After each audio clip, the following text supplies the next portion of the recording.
In the great expanse of history, there are moments that serve as fault lines, moments of such profound and violent change that the world is never the same. This is the story of such a moment, the story of how an ancient empire was shattered and how a new one, forged in ambition and steel, rose from its ashes. By the middle of the 15th century, the world stood on a precipice. The Byzantine Empire, the last bastion of Rome and a beacon of Christendom for 1,000 years, was now a flickering candle in the dark. And from the east, a formidable new power was gathering, poised to extinguish that flame and reshape the map of the known world forever. Yet, the architect of this new age was not yet a conqueror. He was a boy, a prince who had been tested on the world stage and found wanting. A ruler who would first have to endure the profound sting of failure before he could ever claim his destiny. The political landscape was a storm of shifting loyalties. In 1444, Sultan Murad II made a startling decision. He abdicated, placing his 12-year-old son, Mehmed, upon the Ottoman throne. It was a premature inheritance and an open invitation for his enemies to strike.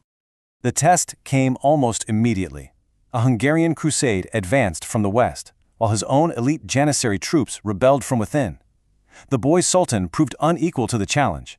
In 1446, he was deposed. The throne, so briefly his, was taken away. This public humiliation would burn within him, forging not just a ruler, but a conqueror with a singular, all-consuming ambition. When Mehmed reclaimed the throne in 1451 following his father's death, he was no longer a boy.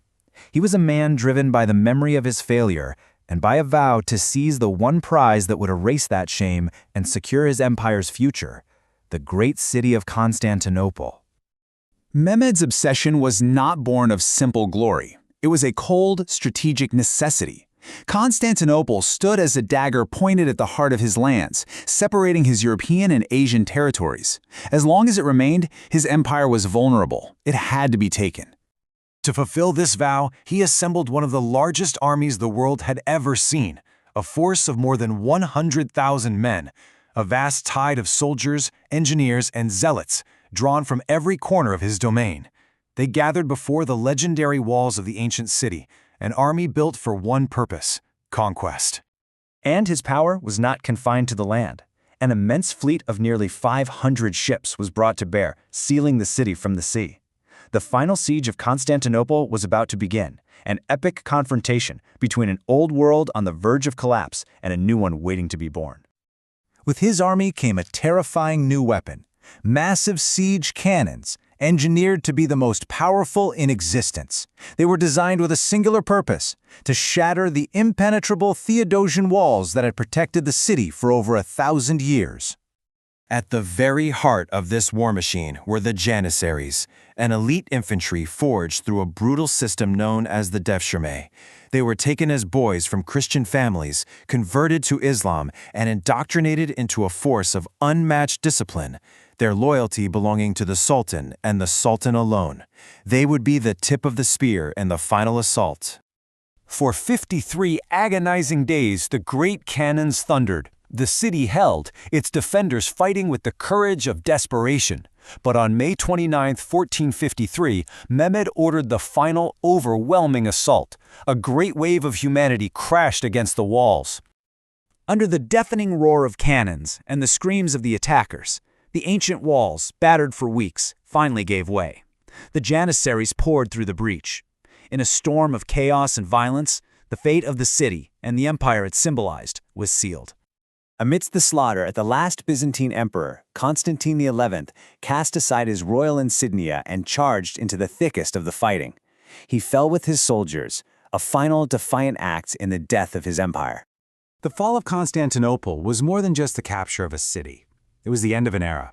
The Roman Empire, which had endured in the East for 1,000 years after the fall of Rome itself, was now finally and completely extinguished.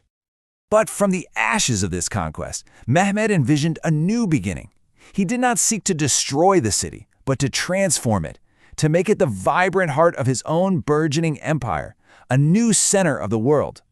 The ancient, Orthodox capital of Constantinople was to be reborn as Istanbul, the undisputed seat of Ottoman and Islamic power. The great churches were converted into mosques, new markets were built, and the very character of the city was deliberately remade in the image of its new master. A great capital needs people. To restore its former glory, Mehmed initiated a massive and often ruthless campaign of repopulation. Through the forced relocation of communities from across his expanding territories, the city's population swelled to nearly 70,000 by 1480, transforming it into a powerful hub of commerce and culture. Mehmed's reign, however, is a study in paradox. He was a builder, a scholar, and a patron of the arts, but he was also a ruthless autocrat. His legacy is one of both unparalleled achievement and profound brutality. His legacy is a ledger written in both ink and blood. He achieved military supremacy for his empire, yet he institutionalized the law of fratricide, compelling new sultans to execute their brothers to secure power. He established institutions of higher learning, yet funded his state with predatory taxes and the notorious devshirme system, the tribute of children that created his loyal slave soldiers. And herein lies the great irony of his rule. Historians now believe the very policies that fueled the empire's meteoric rise also contained the seeds of its eventual decline. The ceaseless demand of warfare drained the treasury, exploitative economic policies stifled growth, and the failure to truly integrate its diverse subject peoples created deep fractures that would, centuries later, tear the Ottoman Empire apart. Mehmed earned the title Fatih, the Conqueror. He forged one of the greatest empires in history from the embers of another. But his story compels us to confront a timeless and unsettling question. What is the true price of empire, and who, in the end, is forced to pay it? For centuries, it was a titan astride continents, an empire whose name invoked both awe and fear. Its shadow stretched from the gates of Vienna to the sands of Arabia, a power that defined an era. This is the story of its fall from grace, the beginning of its long, inexorable end. At its zenith, the Ottoman Empire was the master of a vast domain. Its armies were considered invincible, its sultans the arbiters of destiny for millions. To the kingdoms of the West, it was an existential threat, the great and formidable power of the East. And yet, in the span of mere decades, this perception would be irrevocably altered. The terror of Europe would become its patient, a declining giant whose fate was debated and decided in the courts of its former rivals. What happened next would reshape the map of the world. The turning point arrived in the year 1683. The Ottoman army laid siege to Vienna, the glittering capital of Habsburg Austria. It was a monumental military gamble, a campaign intended to break the heart of Christendom and assert Ottoman supremacy once and for all. To fuel this great endeavor, the empire was bled dry. More than 100,000 troops, innumerable cannon, and vast stores of supplies were marshaled for the campaign. The subjects of the Sultan gave their men, their fortunes, and their futures. The stakes could not have been higher. Exhausted by the city's stubborn defense, the weary Ottoman forces were shattered by a devastating surprise assault from Polish relief forces. The defeat was absolute. The Sultan's army was driven from Hungary, a territory held for 150 years. The great gamble had failed, and the consequences would prove catastrophic. The shockwaves of Vienna radiated across Europe and deep into the heart of the empire itself. With the Ottoman military in disarray, its enemies sensed a mortal weakness. What followed was a crisis on a scale the empire had never before endured.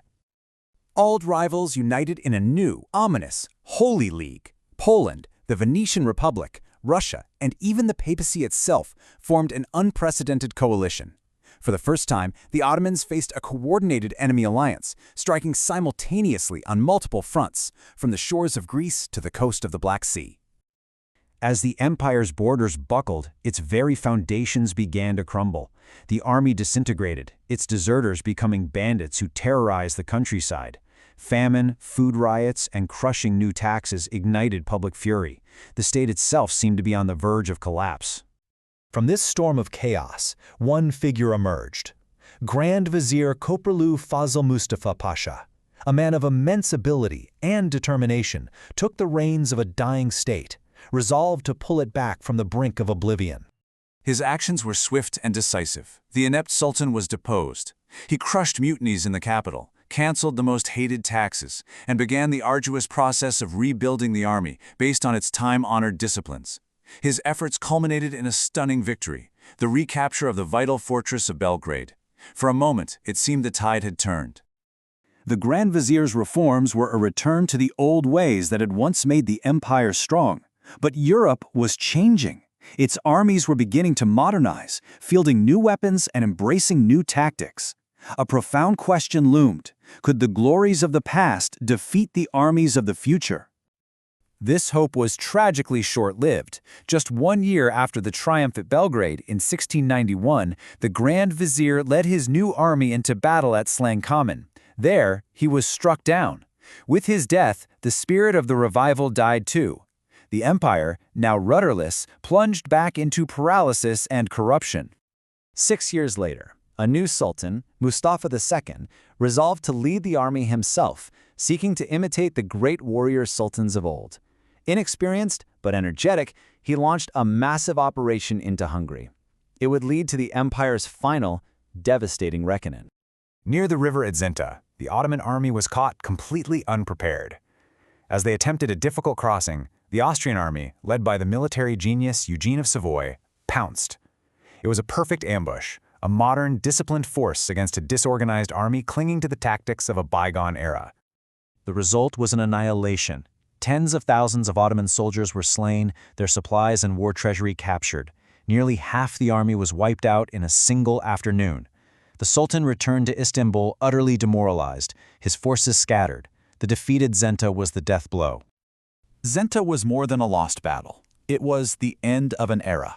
The balance of power in Europe had shifted, permanently and irrevocably.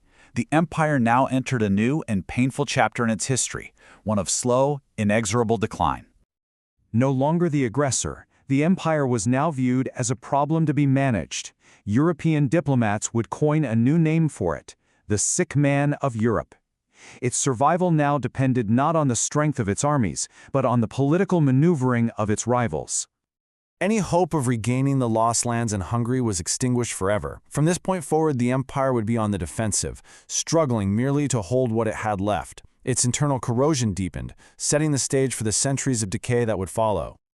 The fall of the Ottoman Empire is a chronicle of military defeat, but it is also a cautionary tale of a world that was changing faster than an ancient power could adapt. It poses a timeless and unsettling question that echoes through the halls of history.